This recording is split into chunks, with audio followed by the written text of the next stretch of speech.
everywhere. This is for you.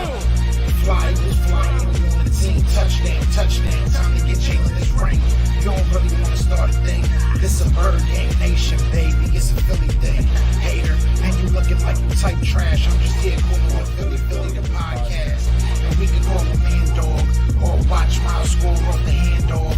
Rest of the division, your man Saul Jackson like Sean, hunting like Randolph. Season here, early time to do them in. Your boy Philly Fresco. Thanks for tuning in. Yo, what's going on, man? Good evening.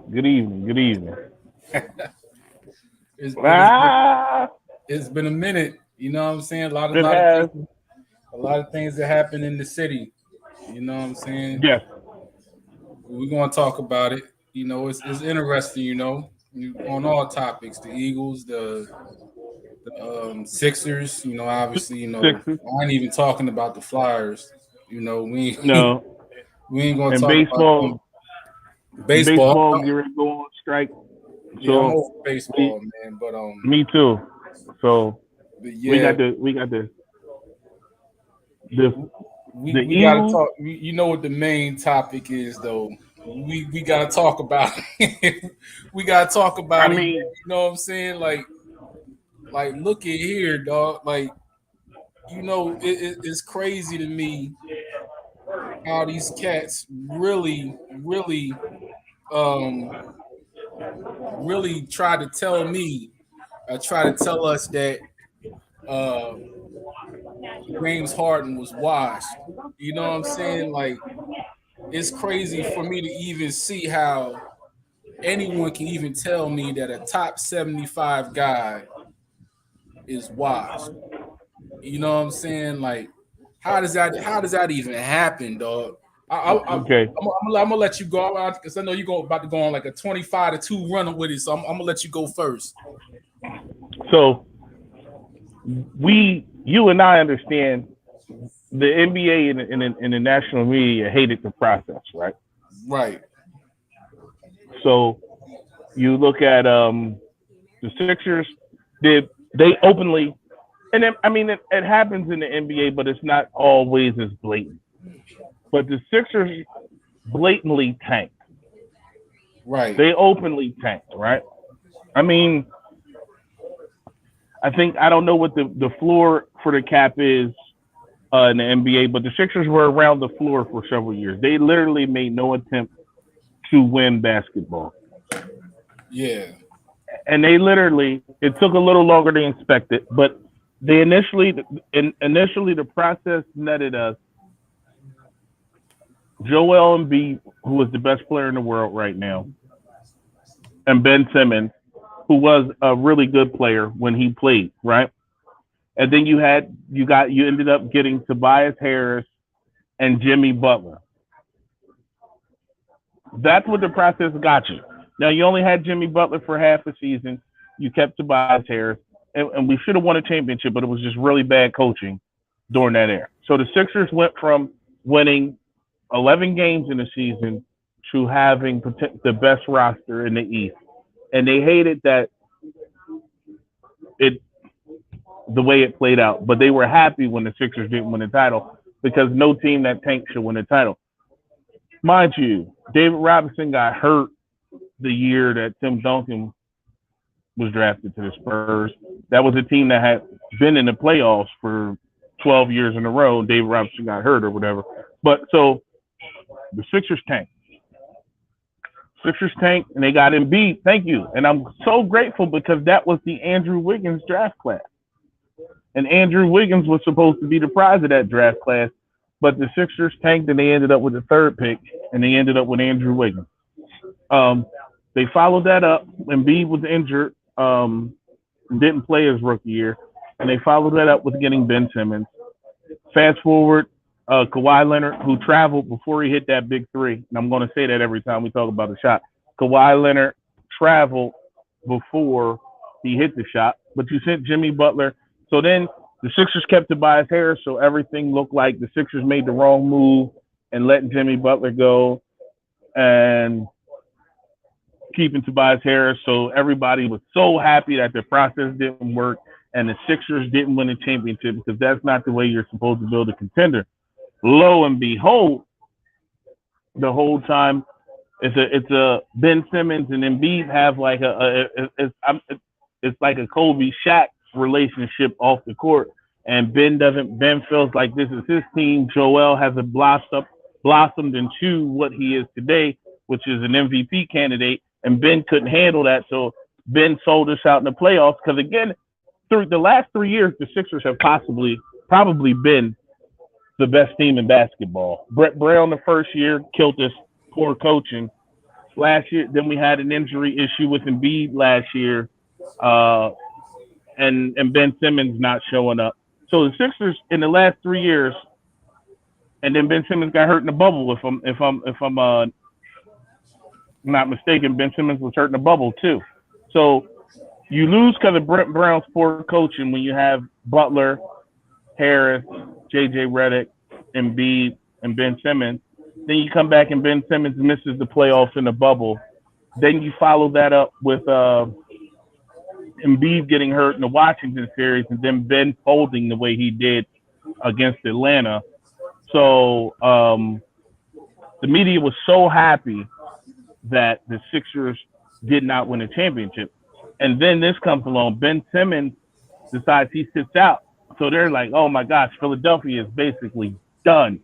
Right. Everybody said you're going to have to move him. The Kings offered a stupid-ass package, a stupid behind package for Buddy Hield and what's the kid from Duke, Bagley Jr. Right. And Halliburton. The Pacers offered a really goofy package. Like, and everybody's like, you guys are so dumb.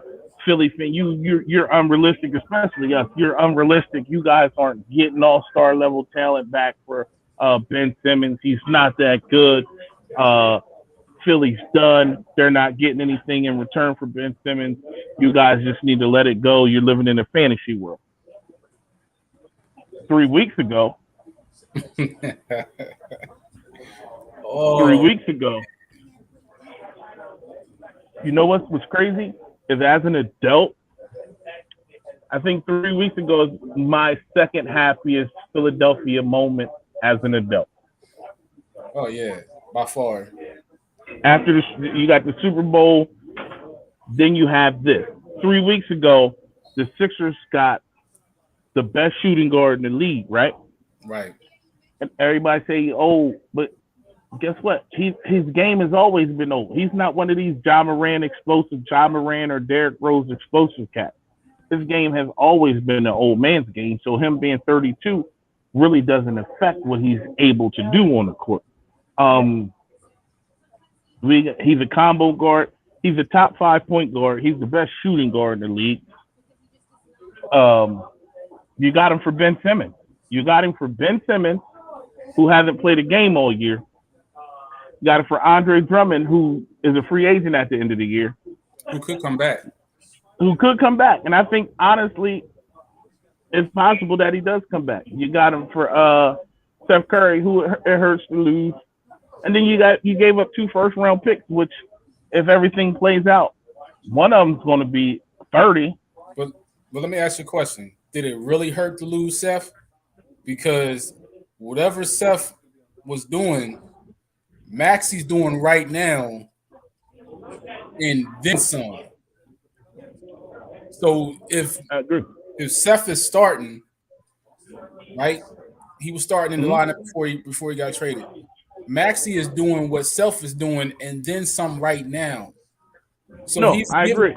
He's giving you the defense. Now, there's no disrespect to Seth, but he's not a great defender. Definitely not. But Maxey is a better defender. Maxey is a better distributor. Maxey can do anything you need him to do. He can initiate. He play off the ball. He can right.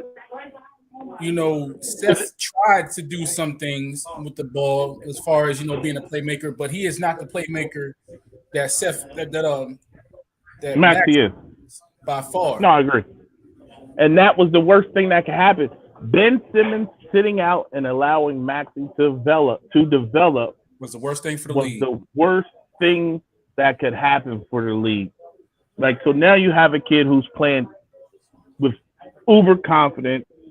He's playing lights out. He can shoot the ball better than he's actually a better shooter than expected. But the difference between him and Curry is he's actually extremely explosive off the dribble. So if his shot's not falling, he can attack. He can do other so things. A Maxey and Harden backcourt is better than a Ben Simmons, Steph Curry backcourt.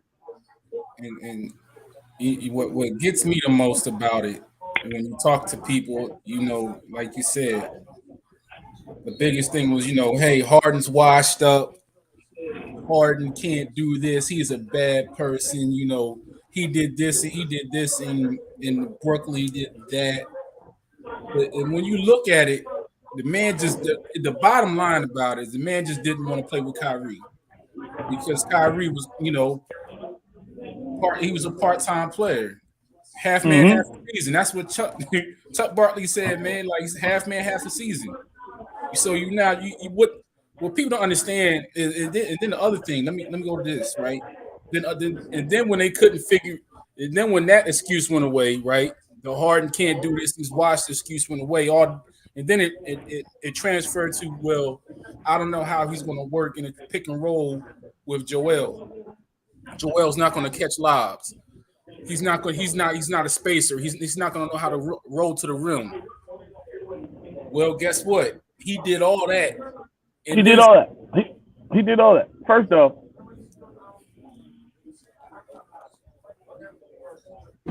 Jokic is definitely a problem offensively. I think Joel is the most complete center in the league because I think I give him the defensive edge. I give Jokic a slight edge. The Joker's better offensively. I think he's a better passer. I think scoring is equal. I think Joel shoots the ball just as great as Joker. I think Joel has he's a little better post-up player. Joker has a little better handle, and he's a better passer. But I think back to the basket, Joel's better. But Jokic offensively, yes. Defensively, Embiid is a better defender. Embiid's the most complete center in basketball. So here's what you did. You took a guy who was already the second best offensive player at his position, right? And he's the second best offensive player with no spacing. Right. And you just swapped out a guy who teams left open to double this guy and brought in a guy who shoots the three at an amazing clip, who probably has the top 5 IQ in the league, who understands the game, especially offensively. So you swapped out Ben Simmons for James Harden. Right. The floor completely opened up for Embiid. And people don't understand that, man. They just don't. And I don't understand why they won't. It's weird. Bro, you thought we were seeing the monster before this trade. Y'all haven't seen anything yet, especially I love this lineup of Harden, Maxey, Danny Green, Tobias Harris, and Embiid. The key is Tobias Harris, and I'll get to that later. But if he has to adjust, and I'm hoping he makes the adjustment. I believe he'll make the adjustment. He has to adjust to being the fourth option because I think Maxey is clearly the third option at this point. Right. I think Tobias Harris has to adjust to being the fourth option, and he has to be ready to catch and shoot, or be ready to catch the ball and decide if he's going to make a dribble and go. But that lineup with Embiid, Danny Green, Tobias Harris, Maxey, and Harden on the floor, who do you leave? Who do you leave to double Embiid? You don't. You can't. You know what I'm saying? Who do you? Because the other thing, right? People are, I got on him a little early because I didn't see it, but then I saw it. Even with Thibault not shooting, he may not hit all of his shots. But Thibault's not just sitting in the corner. He's backdooring. He's cutting. He's flashing, and he Hart hit him twice on backdoor cut. He's backdoor cutting, and then in times where Joel is in the paint, he's cutting backdoor from the right side or the left side, whatever side that Joel is posting up on. His side. So at this point, just in their starting five, you cannot leave anyone. You know what I'm saying? So then it goes to this thing. Then the next thing people say is, well, I need to see this in the playoffs. The type of basketball they're playing right now is slowed down. Is slowed down already in the playoff format or scheme. They're getting buckets in the half court. Right. The last two games, and granted, it was Minnesota and New York. You're going to hear that. But they've actually slowed the game. They slowed the game down. What's crazy is they slowed the game down, and they got so many buckets in the half court that they're actually scoring more. And that's what people don't understand. They're so efficient in the half court that they're actually scoring more than when they were out in the open running. Right. And then you have the two highest free throw shooting players in the league. Yeah. Pretty much. The two most double team players in the league. Yeah. So it's like, what do you do? Like, it's all you put them on opposite. Go ahead. It's like, go ahead. No, I'm just saying. What do you do? Like if you have Embiid on this block and you can't see my hands, you have Embiid here, and then you have Harden here. Like you have Embiid here, Harden here. You can't double team both of them. So either you're gonna give a bucket up in the post, or you're gonna give up a wide open three, and you got three other players on the field that shoot above 30% from three. And then you're fouling. So guess what? Then that's another thing. Then people are gonna be like, well, the game is gonna be a slow down game. I'm like, well, what is your option? You just gonna let them score? Because if you don't, if you foul them, you're gonna foul. My man shot 30 free throws. 30. He shot 30 free throws Sunday. Harden's going to shoot at least 10. And that's not counting I'm about to say. Harden gets to the line 9.5 times a game. I don't know what you can do about it. I really don't, because even if you say, well, we're gonna whatever you're gonna try to do, no team has. Let's say if Joel fouls out whoever your big man is, what is your next option? You gonna play small? What other big man are in the East? Andre Drummond. Yeah, you say, well, let's say they run into Miami. Right? So Bam is automatically the center, right? How the Sixers lineup is constructed now. Granted, maybe Jimmy a guard Harden. But who's guarding Maxey? You're gonna say, well, granted, Kyle Lowry. Yeah, Kyle, he's still strong, but he's not as fast as Maxey. So in the open court, what is he going to do? Which is going to lead back to try to make it. What Miami's going to have to do is try to make it a half court game, which again, it's going to be hell on Bam. Yeah, it's not going to favor them. So who's going to foul out? Someone is going to foul out. You go to Milwaukee. Portis isn't guarding Joel. Giannis isn't guarding Joel. What is your next option? I'm just sticking on Joel alone because now you can't help anymore. You can't help. You can't. No, it's 1-on-1. Right. It's literally a 1-on-1 game in a game now where the players don't play defense, no matter whether it's the preseason or the regular season or the postseason. They're not playing defense, and if the minute you try to go do it, you are going to get into foul trouble. They definitely can't put Greek. They definitely can't put Greek on Joel because if he gets in foul trouble, their whole offense becomes.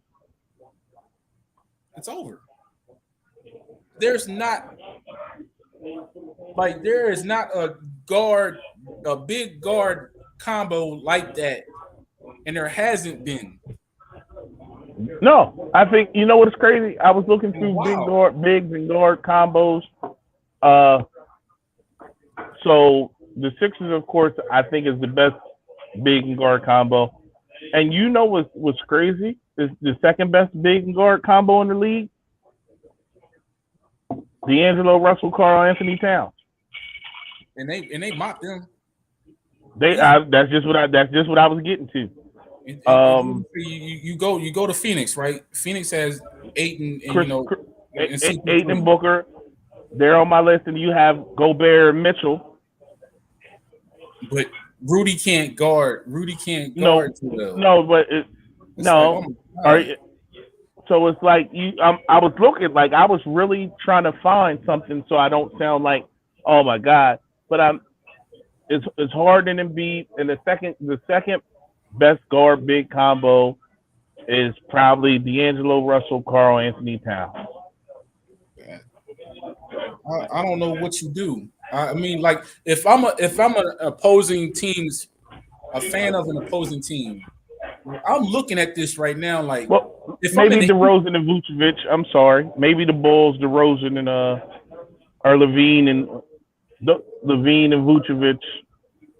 But it's like that's not an answer, right? It's like, what do you do? You know what I'm saying? Like, what do you do? You know what I'm saying? Like, at any point, at any position on the court, you are going to foul out. Because understand this, your two best defenders are guarding Harden and Joel. And most teams only have one good defender. So what the hell are you going to do? You know what I'm saying? Like, to bring it back to the middle, the trade itself, people were saying, Brooklyn won. Brooklyn won the trade. I'm like, do you understand what you're saying? Like, I get it. I'm looking up some stuff. I'm trying. I get why you're saying it, but at the same time,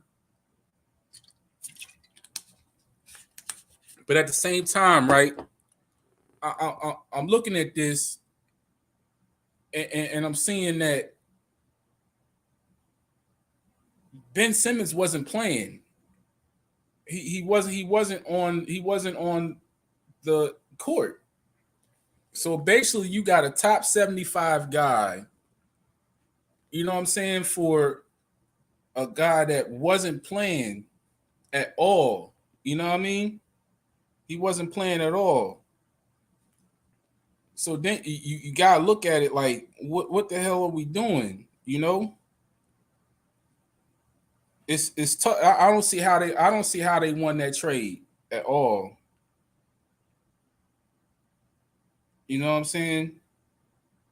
I can see if you're talking about next year, I can see if you understand you're talking about, Brooklyn next year, but you don't even know what Ben Simmons is going to be next year. What is he like right now? Like, let's talk about this, right?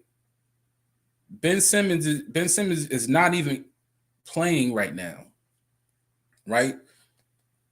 The Nets signed Goran Dragic. He's 37 years old. He hasn't played all year.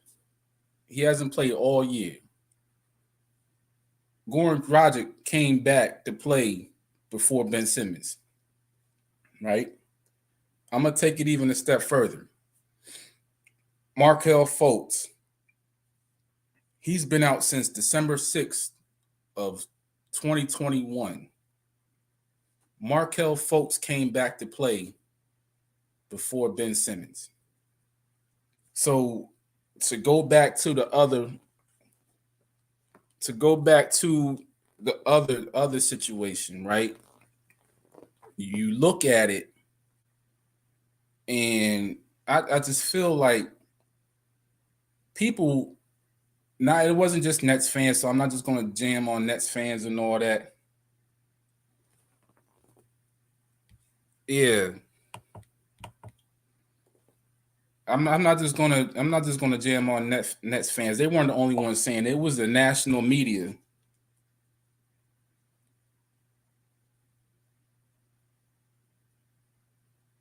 Yeah, it was. I mean, it wasn't just the national media doing it. You know what I'm saying? It wasn't just the national media doing it. It wasn't just Nets fans. It was the national media doing it, right? So you get to a point where how the narrative changed with the trade. You saw it on one ESPN. They were on Daryl Morey's head because they felt as though he blew the trade, right? And he didn't. Granted, yeah, he made it out front that he wanted to have him, right? But Morey did right by saying what he did, right? Yeah, I definitely agree. Go ahead. No, and I was listening. Like you couldn't see me, but I was listening. It wasn't just Nets fans. It was the national media was dragging the whole organization, saying, "Oh, Morey is overshooting his hand. Morey's goofy because he's not taking this stupid deal that was thrown at him. Morey is gonna." Hold on. Here was my favorite line. You're wasting Joel Embiid's prime. You're wasting Joel Embiid's prime. I changed my name from Swirv to the Fat James Harden because James Harden's in town. He got a triple-double. He's about to have another triple-double tomorrow, too. Watch. He's going to have another triple-double tomorrow. But you're wasting Joel's prime, which was the most trash narrative, and it was the most foolish nonsense that I have seen. It was like everybody found a reason to hate this tree. Like, and again, that goes back to what I said earlier. It was hate nationally from the whole process, right? So everybody found a reason to hate this trade. James Harden's washed up, right? So it went from this. Though, look at the timeline. Ben Simmons doesn't report to camp. Yeah. Oh man, the Sixers gonna be done this year, right? Yep. Sixers ain't gonna be good. Ben Simmons don't report to camp. Sixers are done. They're gonna be a 7th seed. Sixers are in the play-in. Sixers are going to the play-in. If at best Sixers are a play-in team, right? So that was the big hype. Ben Simmons don't report to camp. Sixers going to the play-in. Joel's playing out of his mind. Maxi's developing. Harris is halfway decent when he decides to play. So now it's, oh my gosh, you need to trade for De'Aaron Fox and Marvin Bagley and Buddy Hield, or the Sixers are wasting Joel's prime. Right. Nobody wants them. Like no disrespect to them, but nobody wants them. Then it's like, well, hold on one second. That's what the national media, and that's what the rest of the fans outside of Philly, and that's what the NBA wanted to happen. They never wanted to see Joel be with a guard that was comparable to what his skills were. You see what I'm saying? They never wanted to see it because guess what that would do? Oh, I know. That would set the league back in reverse from what the league is right now. Because it ain't no more 3-point shooting. But that's what I was going to go. I was going to touch on that a little later. So we went from the Sixers are washed and the Sixers are trash when Ben Simmons didn't report, right? Sixers maintain and Sixers have been from first to fourth. Sixers haven't been much lower than fourth place this whole Ben Simmons saga. So it's now like Joel Embiid is carrying the Sixers and Morey is wasting his prime because he won't settle. He won't settle for these garbage trades that teams are throwing to him. It's the thing about knowing your worth. Bingo. If I have something and I feel it's worth $5,000, and you come and offer me $2,000 for it, I'm going to tell you I'm not interested in your offer, and I'm going to continue to sit on it because at some point I'm going to get way closer than $2,000. It's going to be closer to what I feel it's worth, and that's what Morey did. Morey sat on Ben Simmons, and he said, I'm not jumping at the first offer. I'm not jumping at the second offer. I remember cats, I've gotten laughed at. I've gotten told I was nutty. I got told I was stupid. I got called all type of names because I told them I'm not moving off of Ben Simmons unless it meant Bradley Beal was coming or it meant James Harden was coming. And Morey knew that as well. Yep. So you got James Harden in town. And then what really makes it great is that last year Morey was willing to give up Thibault, Maxey, 4 first-round picks, and Ben Simmons to get James Harden. For James Harden. Yep. And the fans were like okay with it, right? A lot of these fans were okay with it. But the same fans this year are talking about we gave up too much and Ben Simmons, Andre Drummond, and two late first-round draft picks. Like y'all, and that's what I hate about Philly fans. Y'all so backwards. Y'all so y'all just different. Yeah. Y'all don't understand. Like you really just the only thing you really gave up in this is Steph Curry. Because Drummond's a free agent. Right. Those two picks are going to be in the 20s and 30s, right? Yep. We haven't hit on a pick that late. Before Maxey, what's the last pick we hit on in the 20s? Maybe Thibault. But they traded up to get. They traded to get Thibault. Right. So my so you hit. Go ahead. You hit on Thibault and you hit on Maxey. But prior to hitting on Thibault and Maxey, what's the last pick? I mean, we traded Markelle Bridges for Smith. Where's Smith right now? I'm still mad about that one though. But I'm just saying. Yeah. I'm just saying. Let's think. You haven't hit on your picks, right? Right.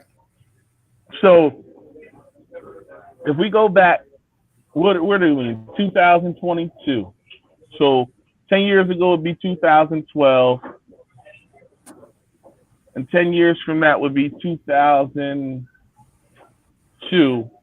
And then you go another 5. So that's 97. So after 97, Iverson came in 96. So in the last 25 years,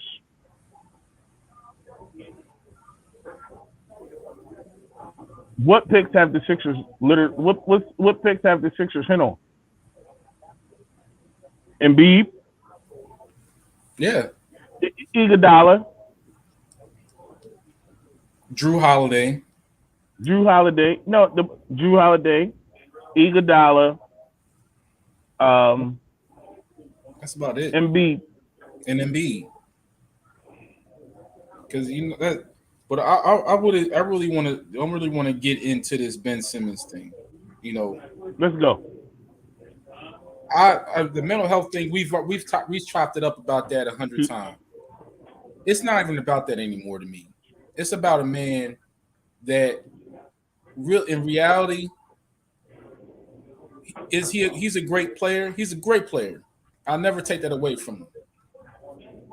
But it's not even about his mental health. I just don't think basketball is his priority.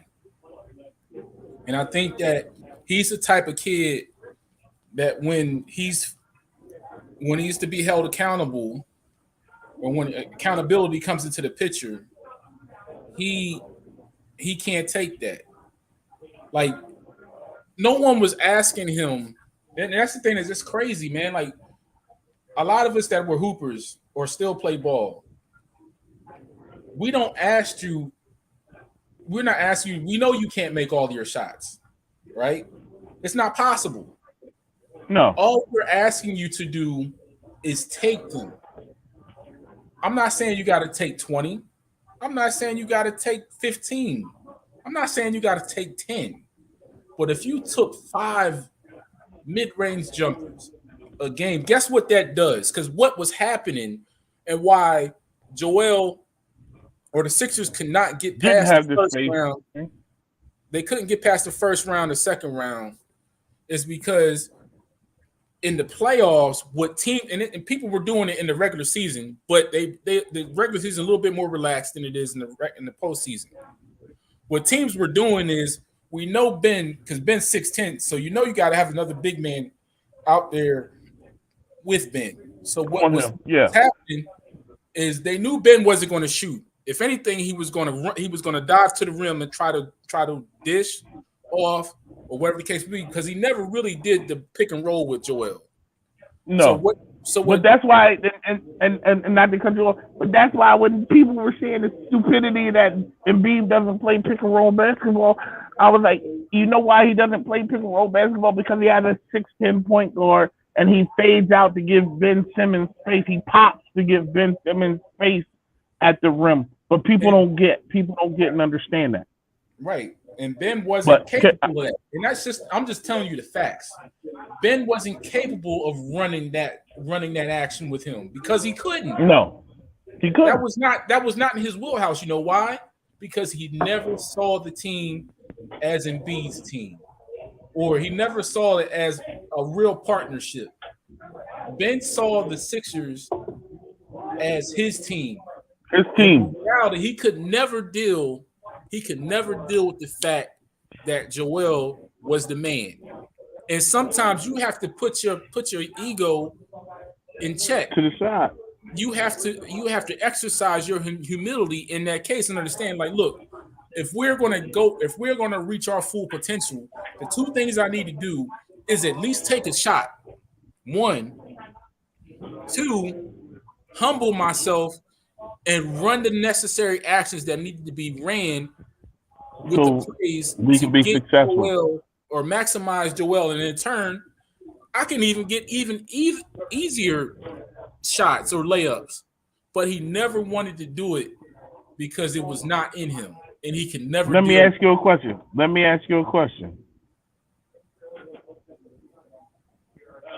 You know they went to the same high school together, right?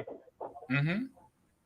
But Joel was on JV when Ben Simmons was the star of the team. Do you think that played an actual role? Go ahead. No, do you think, because like you and I've known you since I was like 6, right? Right. 6, 8, somewhere around there. And if you was to blow up on like some podcast stuff and I was just the background hype guy, I would never have any animosity towards, like, you understand? Well, and it's because we older too, though. Right. We're older and we're a little bit more mature. But I think that I was just looking back and I was thinking, I remember seeing like Ben Simmons was the actual star and the big signee from overseas that came to play at their high school. And then you had Embiid, who was some undiscovered kid from Africa that came over and actually had to play on JV while Ben Simmons was getting the shine. Right. And now you get to the league and Embiid has developed into a stud. Like, do you think that played a part in it? Like, I mean, I'm not a jealous dude. I've never been a jealous dude. Anybody who know me can vouch for me and tell you I'm not a jealous dude. I just, if I'm on the team, I'd rather have, and this is just me, I'd rather have below average numbers and win a championship than be the star on a team that doesn't win a title or a team that don't have a chance to compete. That's just me. Yeah, I don't think that necessarily had. It might be a small portion of it, but what Ben is, he's always been that. It's just that it's been ignored. Because if you look at the scouting report from LSU, Scout report was spot on. right? Scout report was spot on. They said he was entitled. He was selfish. He didn't know how to be a team player. He was insecure. He was childish. Yeah. Fast forward 6 years. 4 years later. Yeah, fast forward 6 years. Yeah, and it was spot on, but I remember, and I'm going to take you back, Like I was a huge Ben Simmons fan, right? I was a huge Ben Simmons fan. But then I said, but remember, and we were in that sports group together. And I remember saying, I think the Sixers, after reading the report, like I've never doubted Ben Simmons' talent. And Ben Simmons came here and I supported him. And we were in that group, and I remember saying, if I was the Sixers, I would take a really hard look at Brandon Ingram at number one. Yeah. I think because if Embiid was getting, they said if he's healthy and his back issues don't haunt him, he's the next Elijah Wan. My boy Rel told me, he said Embiid he's either going to be the next Elijah Wan or the next Chris Webber. He said his floor is Chris Webber. Like when you tell me someone's floor is Chris Webber, then I'm all right with getting him. If the floor is Chris Webber, I'm all right with his floor being Chris Webber. He said he's either going to be, his floor is Chris Webber, his ceiling is better than Elijah Wan. So I said, if you got a guy who can be that dominant on the block and who's only been playing basketball for 5 years and has that great a feat, maybe you don't need a ball dominant point guard, because we all knew Ben Simmons was a ball dominant point forward. He was getting the comparisons to LeBron. He looked like a bigger Russ Westbrook coming out of college. He was like a bigger Russell Westbrook coming out of college. Right. And my thought was, maybe the Sixers should look at B.I. And everybody was like, you just saying that because you're a Duke fan. You just saying that. No, I was saying that because maybe that's what the Sixers needed. And the scouting report said that Ben Simmons was insecure and selfish, and if the spotlight wasn't on him, he didn't know how to behave. Right. Like you said, 6 years later, the scouting report, that's why they get paid to do what they do. The scouting report showed that Ben Simmons is a diva. And he doesn't handle pressure the way a superstar should. And if the team wasn't his, he actually didn't show up to work. He was a no-call, no-show. So, I mean, hey, Ben Simmons, he sold out. He was a sucker, but we got James Harden out the deal, so I'm not going to talk too much more about him because I don't want to sound like, and you know what? We can't really sound like bitter, because you can't be bitter because you got James Harden out the deal. But it's funny how Ben Simmons was so horrible when he was a Sixer, and now the same people who saying he was horrible saying he's the key piece the Nets needed. Did you see that? Did you notice that? It's like, hey, real quick, Joe's in the comments. He said, "Here comes the Ben Simmons hate, bro." Let me tell you something. No one's been hating on Ben. Ben, you gotta understand, bro. We lived this for 5 years. So what we're telling you isn't hate; it's factual. That's the thing when people present facts, like they're documented. It's not like someone's coming out here and saying, "Hey, this is my opinion." There's no opinion to this. It's what happened. It's what he did. Like I said, every 76ers fan you can find over the last 5 to 6 years has supported Ben. Bro, I got like one. You can't find me I one. I got a Simmons and Embiid T-shirt. I got a Ben Simmons City jersey. I got the another Ben Simmons jersey, bro. Like Joe, you already know, Joe. Stop that, because the Sixers, we the same fanatics. The Eagles fanatics, we the same way about our Sixers, man. Ben Simmons. I just was sitting next to Rich Paul at the game last month and told Rich Paul, like, yo, all you gotta do is tell that man to come out here and get his triple-double and actually shoot. I said, tell him to come shoot a three. I said, tell him to get the tip and come up and shoot a three and just show he's willing to shoot that three. You know what? We're going to boo him when he come out as soon as he shoot that three. And don't let him make it. Don't let Ben Simmons him make it. We would have went crazy. Philadelphia. Through everything, man. Go ahead. We stuck with Ben. We will boo you. But we will boo you. And then you come out and do your job. And we going to love you like nothing ever happened. It's just like how y'all be with your girlfriends and wives. All he had to do was show up. Show up to work. Show up to work and shoot the joke. I don't. Yeah, we rode with Ben through everything. The games where he had 0 points in the playoffs. The games where he had 1 point in the playoffs. You know what I'm saying? We rode with Ben, and we were even ready to ride with Ben, even though we were pissed off he didn't dunk on Trae Young. We would have rolled with him again this year if we had to. This year.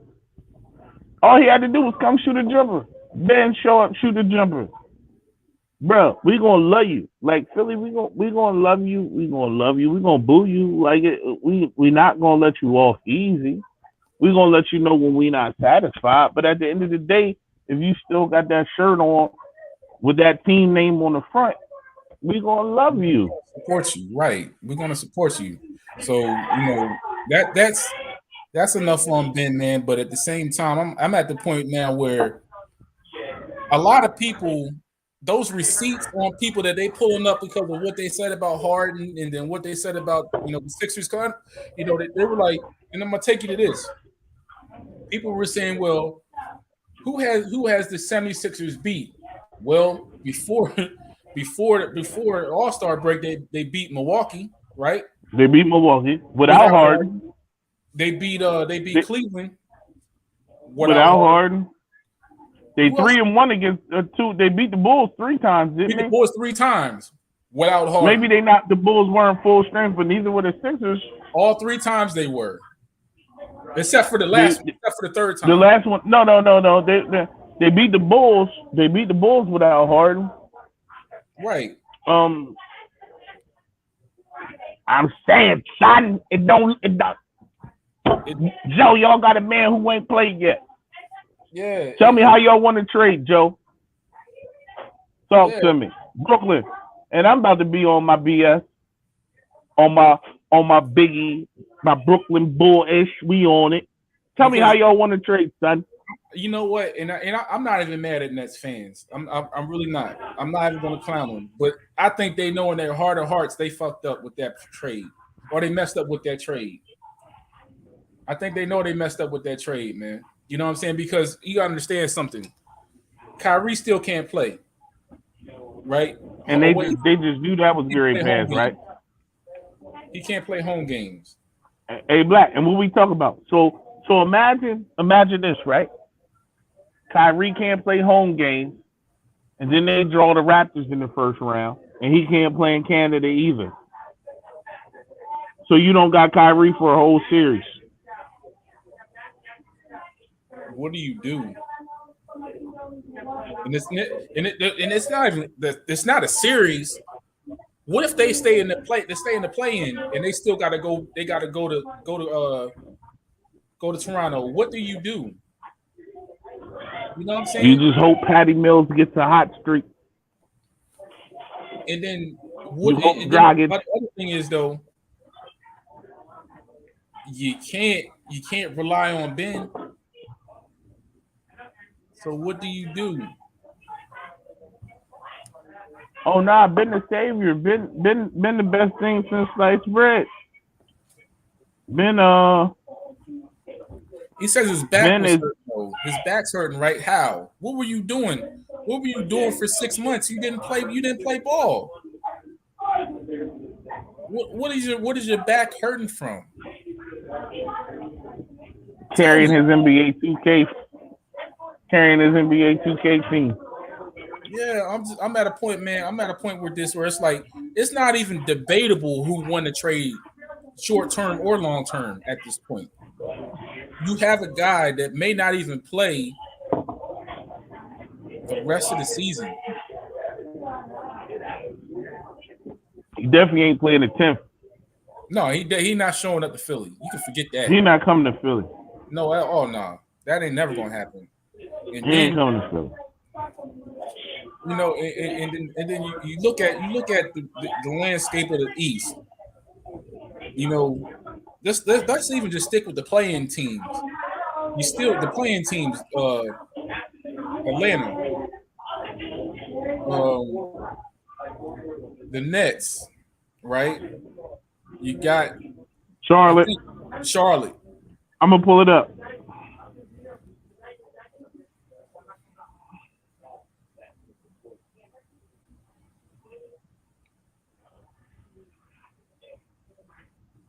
John, I'm answering a question. John asked, did the 76ers trade with the Houston Rockets when they got Moses Malone in that trade? Yeah, they did.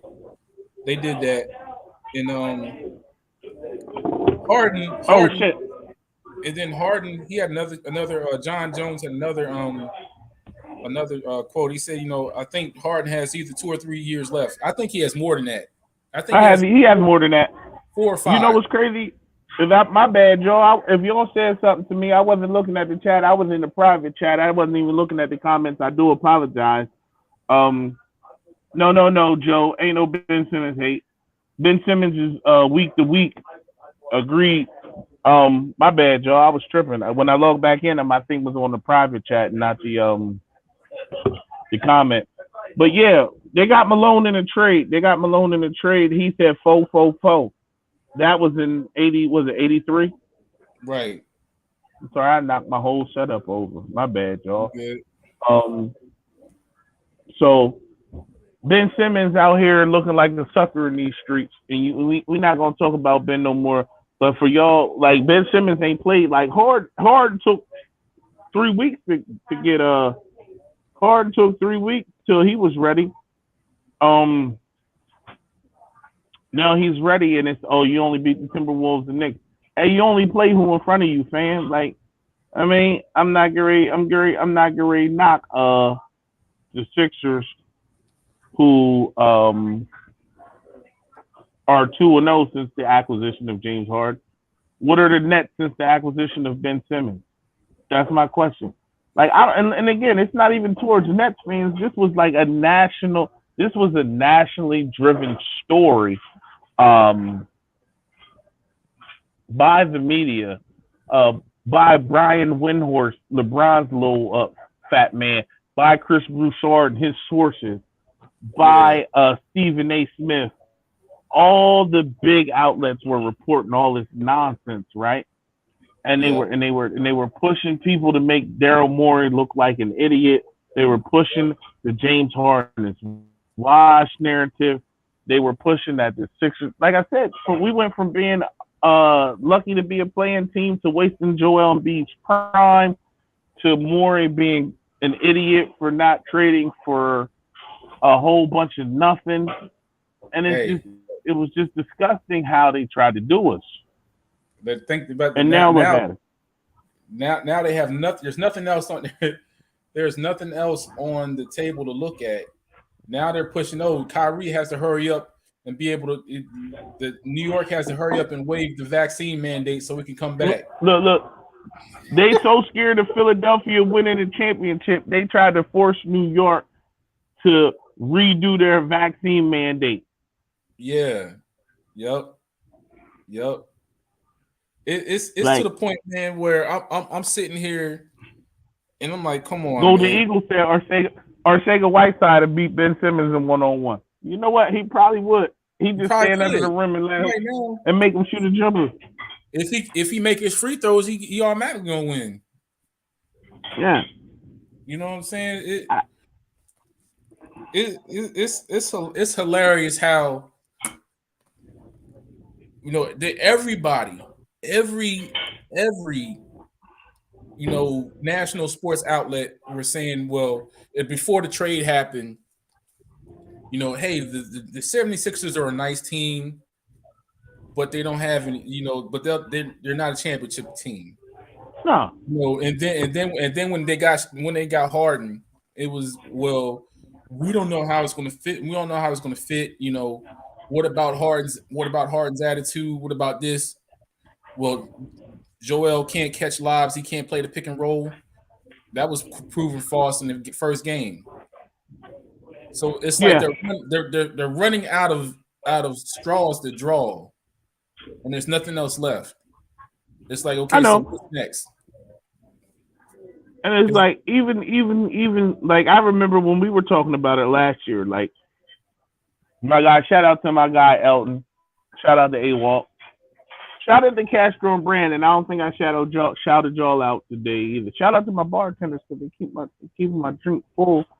Oh yeah, I gotta get my drink too. I'm my own bartender though. I got my shout out to Kel. Kel hold me down. Like, Kel hold me down today. You know, I'm in my office space right now recording. So like my guy E, right? Because I'm gonna tell y'all something. My guy Elton and we were the only two. I remember many years ago, right, when the Houston Rockets traded for James Harden in that sports group. Everybody said Houston is crazy for giving all of that up for James Harden. And I was like, nah, James Harden is great. I said, he could be the next great shooting guard. Right. And Elton was like, yeah, he is. And I remember, again, you know, some of my takes be really, really, really wild, but I was really sold on this kid, James Harden, being the next great shooting guard. So you fast forward that, then he went out and did everything he did for the Houston Rockets franchise. Came up short in the playoffs, but you have to understand that he didn't necessarily come up short.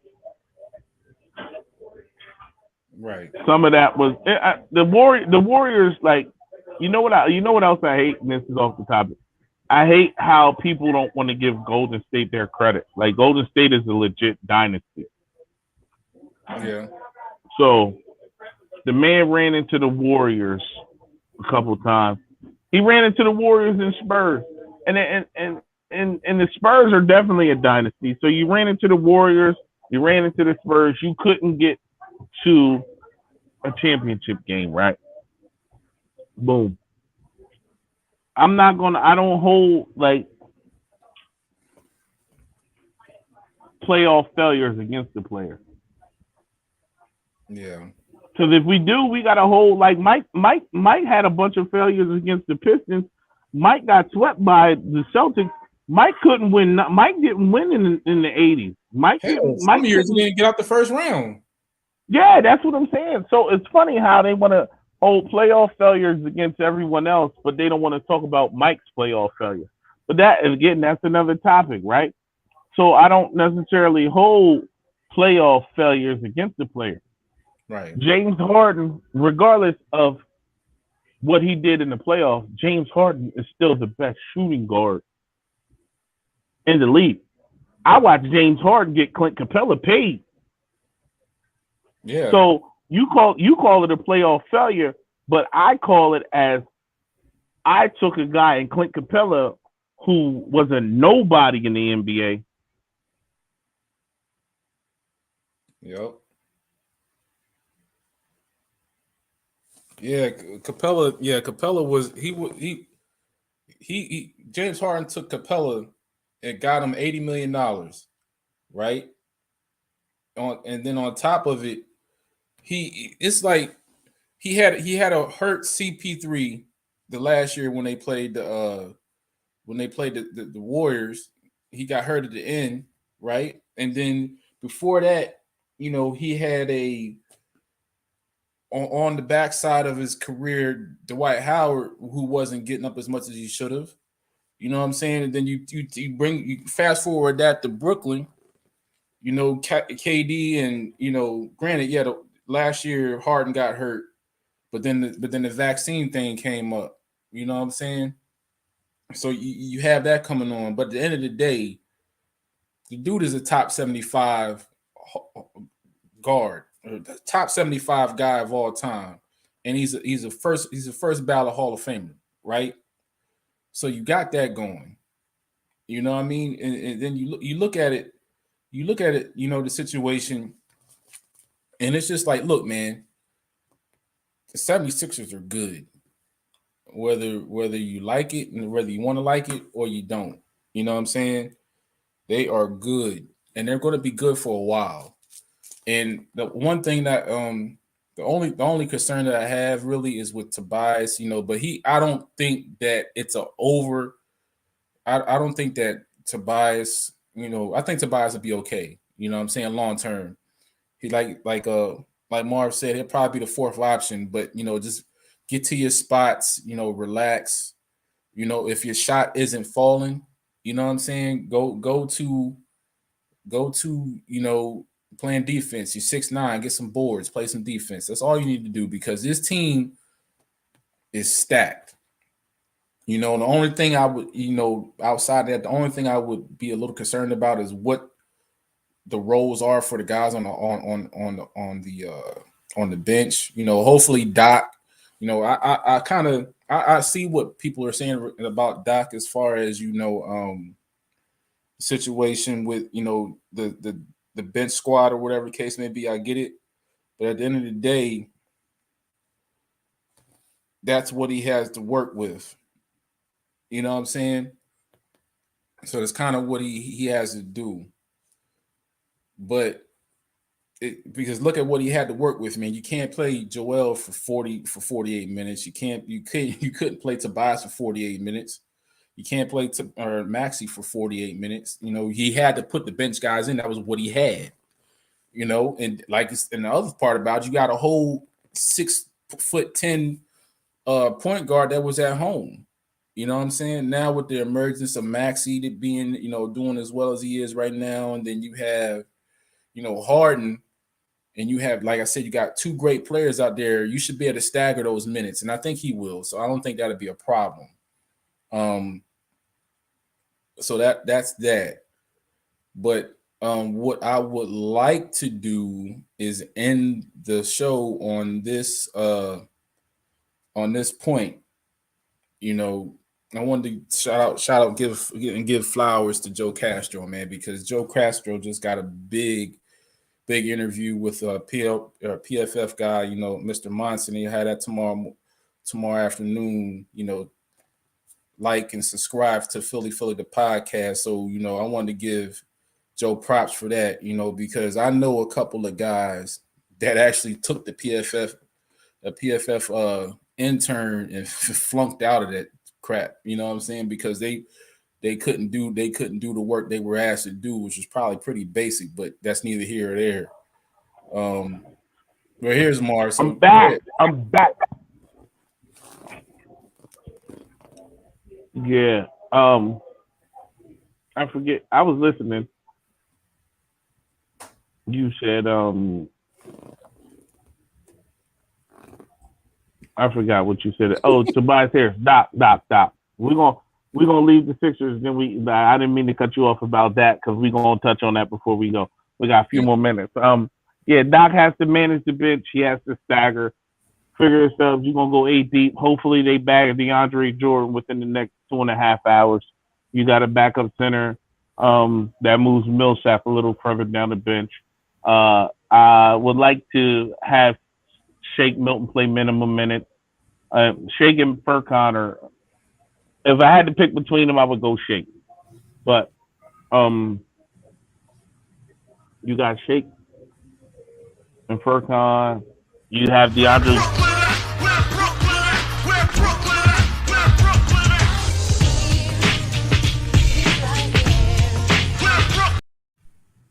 Hater, Joe, you are the biggest. You are the biggest hater in the world. You are the biggest hater in the world, Craig. Hey. I know what he was doing. That hurt him. Hurt his feelings. Yeah, that hurt his feelings right there, man. Hey, Joe Castro, I'm gonna need you to chill, man. Hey, let us be great, Joe. Let us. Y'all got KD. Y'all got Kyrie. Let us just enjoy this season, man. We got James Harden. Maybe next year. Yeah. So Doc, get the rotation right. And let's just bust it up with some Eagles talk real fast for the last few minutes, right? Yeah. So, Joe has a big time show tomorrow, and I don't know if you touched on it when I wasn't on the when I got bumped off, but Joe has a big time show. And I'm so proud of him. Like, even though he just did that nonsense with the Weird Brooklyn at chat, like, Joe, that's my brother. Brandon ain't my brothers. I'm so grateful for them bringing me into the Philly the podcast squad. I bought my boy Black. We definitely, and then shout out to Rube. Like, I can't forget Rube. Rube did his college. Thank you. We running commercials right here. Sam from PFF, the lead analyst from PFF, is coming to talk with my man Joe Castro tomorrow. I know who couldn't get PFF on their show, but I'm not going to talk about that. I'm not gonna be petty about sports, but it's some petty sports people that couldn't get PFF to come on. It was some condescending cowboy Tom Brady fans that couldn't get. You know what? Let me sip my drink because I'm about to do me. They couldn't even finish the intern. They quit because they weren't smart enough to finish. Hey. If you want to be real about some things, yeah, go ahead. You want to be real about some things. We can't cuss. And we can't cuss. No, I'm not gonna cuss because I'm gonna be real. A lot of y'all is real smart dummies. Pretty much. Because I look at me, I look at Black, and I look at Joe. We had interactions every day for 5 years, right? And Joe gonna be humble about it, and I'm gonna be humble about it too. But I just look and I laugh, and I mean, I shouted Joel out. I don't even got no problem with these dudes because they've never been anything more. They've never been a threat to me. But once I separated myself from a lot of those guys, y'all some funny style dudes. And I look at Joe, and I look at what Joe has and what he's built and what we've become a part of. And it's crazy because I see y'all be having 3 and 4 views every time y'all go live. Shit, some of y'all in your mom's basement. It may be going live. It might be just the people. It may just be their own little crew. Their crew. And I know y'all was paying for views. And I'm gonna be real with y'all. I know y'all was paying for views in the beginning. Yep. So now I'm on my BS. So I know y'all pay for views, right? I know y'all paid for views, and it was more than 22s. We're gonna be if we're gonna be completely honest about them dudes, man. Like, look, they just some, growing up around the way, you had those, some lives weren't for everybody, right? And being a podcaster, doing, creating content, that's just not for them. You know what I mean? That's not even, man. I get everybody has a dream. We all had dreams. We all wanted to do something, and that requires you to step out of your comfort zone. But it's not even about that with them. They just aren't good at any of it. And instead of trying to ingratiate themselves or humble themselves to try to get the information they need or the context they need to be able to succeed or get better at what they're trying to do, they can't even do that. No. And then you take that and you translate that to Joe. Joe actually went to school for what he's doing now. Joe took the time to get better at his craft, which he's doing right now. Joe reached out humbly and got the contacts to do the interviews, which he's doing right now. The guy with the PFF, Reuben, Rube Frank, Chris Long, not Chris Long, but what's his name? Kerrigan, Ryan Kerrigan, Ryan Kerrigan. The numerous interviews he's had. He's done that all on his own, but he didn't stop asking for help, right? And then on top of it, right, he never alienated the people around him. He just went to work. You know what I'm saying? And at the end of the day, when people see that you're working and you're trying and you humble and you know how to communicate, they'll work with you, right? Yeah. It's really tough being an arrogant. It sucks to see that. It sucks to see. I'm proud of Joe, but it sucks to see guys, that particular group of people, start out with Joe, and then Joe and then not respect it. And then no, it's not even about the respect. It sucks to see that Joe started out with him because you remember I showed y'all the video of Joe and one of the guys that he was with in the beginning. It sucks to see that 6 years later they're still at step one because they're arrogant jerks.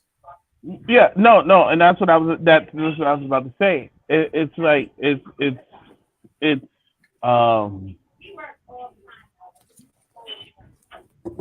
It's sad because they could be right here with Joe. Yeah, because we could all be together, right? But the funny thing is, like, so like Joe and I, we got to do. I'm going to tell y'all my story, and I know this. I might be going into the video that I owe, but I met Joe in the sports group, and Joe was cool, and I instantly vibed with him because he was an Eagles fan, and he talked heavy cash money about the Eagles. So that was my guy. Joe was my guy from as soon as I knew he was an Eagles fan, and then he was from Connecticut, and he had that whole different spin because he had an outside look being from Connecticut. Because I'm down here closer to the city, and I be in the mix with the cats that's really in Philly and in the city, and I hate listening to sports radio and everything. But Joe gave me a fresh perspective from a different angle, from a New York, Connecticut spin, right? Right. So that was my guy, 100%, 100 grand, So we just busted up and vibe. Then he went and did the mock draft with Yusef and them, just Yusef. But I like to say in them even when I'm talking about a sole individual. But he went and did the mock draft, and that was pretty dope. And I respected Joe grind because he was in Florida, and he said, "Yo, I'm gonna just pull up on these dudes and show them that I'm willing to grind too." And I felt like, yo, that's a cool. If that's a cuss word, because it's in the Bible. That's a cool dude. But so boom, right? That's my guy, Joe. We busted up, we chop it up. So then a little bet situation took place, and they tried to play my man Joseph on off a bet. Right? They try to play my man off a bet. Like I'm just airing out because that's how I'm feeling right now. It's a Tuesday. I don't got nothing better to do. Y'all can't beat me anyway, and y'all know where I'm at. It's not even a thing of there's no comparison at this point. You know what I'm saying? I'm about to get to that. Right. Yeah. So you aired my man out over a $20 bet. Like Black, I said I would pay it if y'all let him back in. Black said he would pay it if y'all let him back in. But their arrogance and their tomfoolery wouldn't allow them to, right? And now, look. So Joe got the PFF bull on interview tomorrow, right? Tomorrow. Joe got the PFF bull on interview tomorrow. What's up, Scoop? Hey, these cats are so arrogant and these cats were so full of themselves that they didn't realize the realness they had amongst them because they were threatened, because they're beta males. And that's what I'm going to say. All of them dudes is Ben Simmons to me. And that's what I'm going to leave it. Hey, don't trade for Russell Wilson. Trade for DK Metcalf. Hey, and the last thing I'm going to say about that situation, when a man can't afford to pay a $45 debt he owed because of a product he couldn't produce, you know your set is bad, and then your people co-sign on your man not being able to pay $45. But you just tossed the man. You tossed this man who built this out over a $20 bet that he could have paid. And guess what, Black? We here and we building. It's a beautiful thing. Shout out to my guy Brandon, though, man. I feel like we haven't all been together. We haven't all been together in a while. Yeah, we gotta get Brandon back out there, man. Hey, Nina, Joe is a star. Yeah, he is. Joe is a star. Joe's a star. You know who Joe is? He Kevin Durant. I'm Kyrie. I can't come to work. I'm Kyrie. half man, half a season. half man, half a podcast. Half man, half podcast right here. You know, I be busy. I be working. I can't podcast from certain states because I'm not vaccinated. I can't podcast from certain. Yo, my guy B. He said call him Michael. You know, no, but I just wanna. I'm not even going to take shots at anybody else anymore. I'm lying. I'm gonna take shots for the next few more minutes. You know, because there's a lot of sucker nonsense. There's a lot of jive turkeys running around. And hey, wait a minute. And I've been holding it. Wait a minute. Hey man, how I got a question. How do you have a basketball group and you got former NBA players in the group but can't get them to come on? Can't get an interview. Yo, I don't know, man. How does that work? Why is those players in the group if you can't get them to come on? I don't know, but it's a cat in that group that told me I was tripping when I said James Harden would be a Sixer before the trade deadline this year. And it's a cat in that group that told me I didn't know nothing about basketball. And now look at it. I don't even be in that group no more because it's a whole, like that whole mess. And it's not even animosity. And I feel like the more I talk, the more I talk about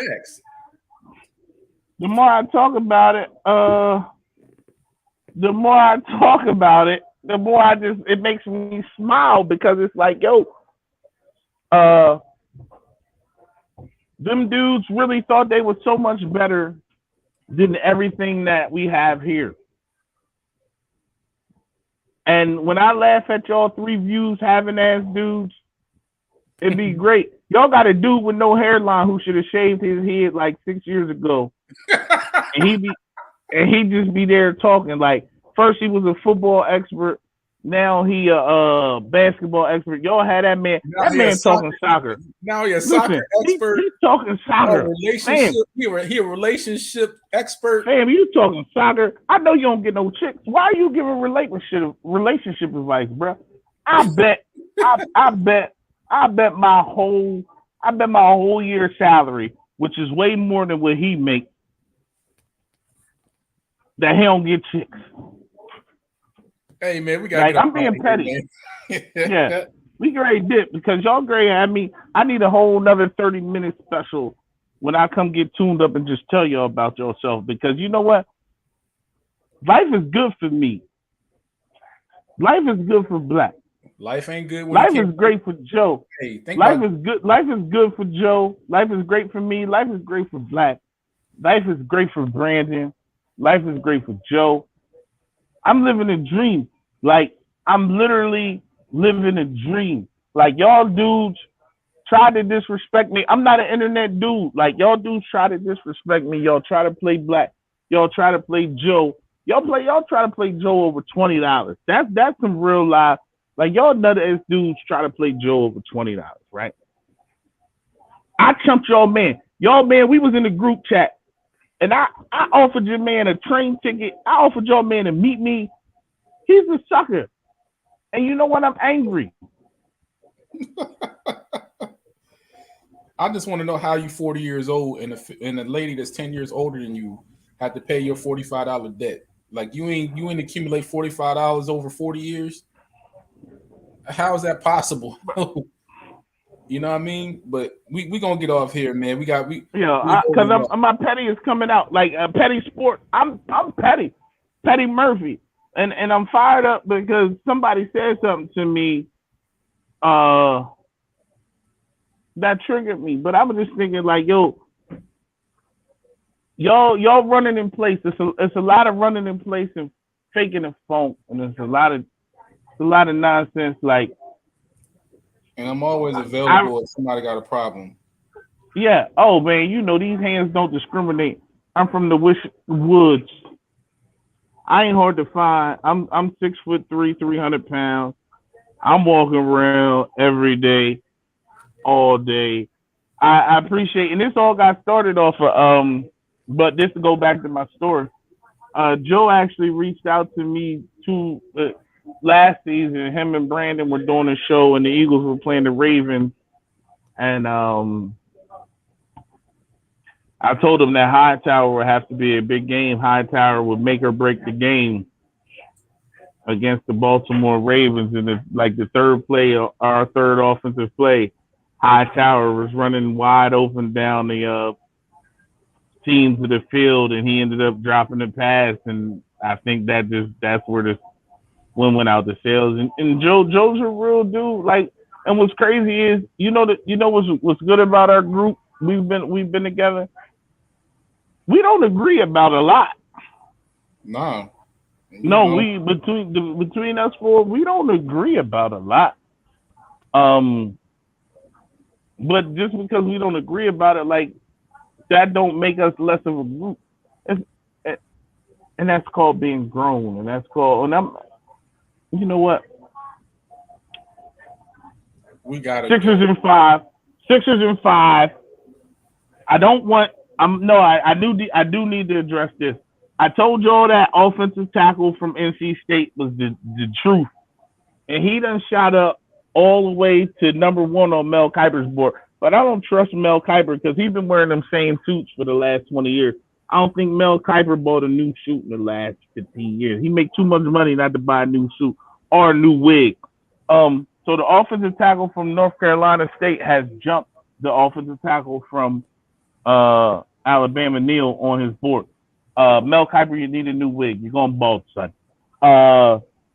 I don't want to trade for Deshaun Watson, Joe. I watched that, and I don't want any part of Deshaun Watson. Not for that. That's not even a topic with me anymore, man. Like, not for what they're asking. I don't want Russell Wilson. Yeah. But if you can get DK Metcalf for a first round pick, and you compare him with Devontae Smith for the next 3 or 4 years, I'm all about that action, boss. Yeah. I'm all about DK Metcalf for the next 3 or 4 years across from Devontae Smith. I did read something that the Eagles haven't the last 20 years. The Eagles have only drafted 2 tight ends, and they were Zach Ertz and Dallas Goedert. Every other tight end has been like a free agent signee or an undrafted free agent. There's a kid that I really, really like. I'm going to give y'all his name the next time I'm on the show. The offensive line is going to be really great.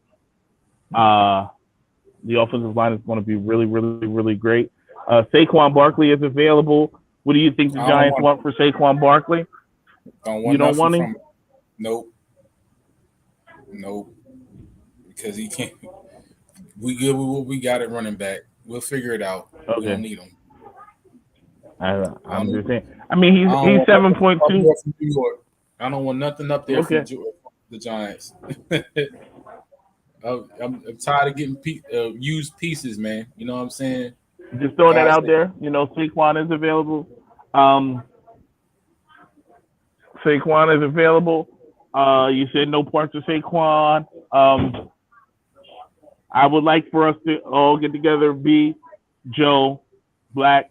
I got my guy Mike. My guy Mike wants to come on and do I got a couple guys, but I need to get my guy from we'll be the down Raiders there fan. He wants in the March though. Yeah, I'm coming down into March. We're ready to come down and tear Tampa up for a few days into March, maybe a day and a half, because I'm getting old. I don't recover like I used to. Yeah, I'll be down there. But we gonna come. Yeah, we gonna come down and we gonna rock out and do a live show from Tampa. But I'm sorry I didn't see y'all chats because I was sitting in the private chat. Yeah, DK will definitely bring physicalness to the offense. DK is a whole problem. We should have took him instead of Arcega-Whiteside. But you know, hindsight 2020, as they say. And my drinks are empty, so that probably means I should be signing off soon. Like took an hour. Philly podcast, man. I appreciate y'all tuning in tonight. Joe, you know, we'll be back with you soon, bro. And we'll be down there to see you in March. Hey, man, keep supporting Joe. Keep supporting Philly podcast. My guy Brandon, my guy Walt, my guy Elton, man. Got my guy Marv on the other side of the screen with me, man. Hey, a lot of good things are gonna be here in the future. So we out. Yeah. Philly, the podcast. B. Scott with the Philadelphia John Eagles. Dornbos here, the Philadelphia Eagles. Edwards of the Philadelphia Eagles. Follow my guy Joe Castro on his YouTube/podcast channel. Let's give a shout out to the Philly podcast. And shout out Philly and my guy Joe Castro. So keep on doing great things, guys. Fly Eagles fly. Fly Eagles fly. Go Birds.